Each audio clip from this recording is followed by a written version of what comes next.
Near a picket fence that describes my color and looks to destroy it. I'm at wit's ends to determine the cause of this rage, this anger, this hatred from the man behind the gate.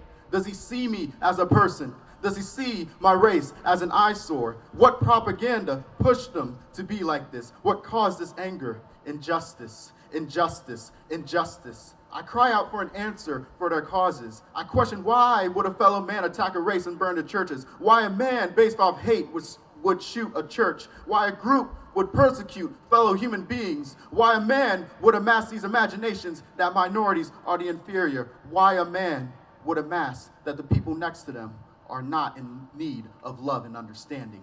What gave them this decision, this mission to purge, to hate, to plunder the liberties of those wanting to live freely? What did they do to become like this? As I sat back on the white picket fence, I took a paintbrush and painted it black. The man behind the fence went around to hug me. He said that he didn't see me as a person before.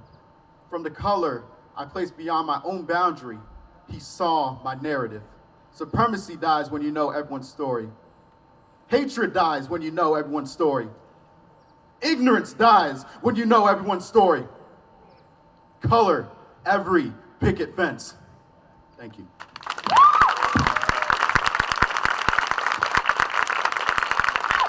Anything about what's going on our campus today, right now. So now's the time if you would like to share a few words.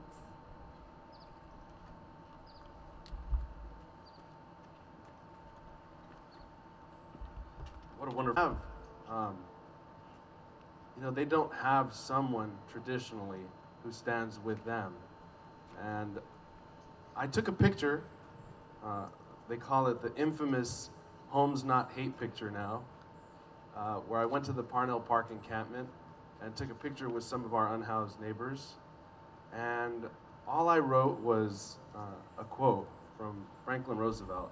You probably have heard of it. The only thing we have to fear is fear itself.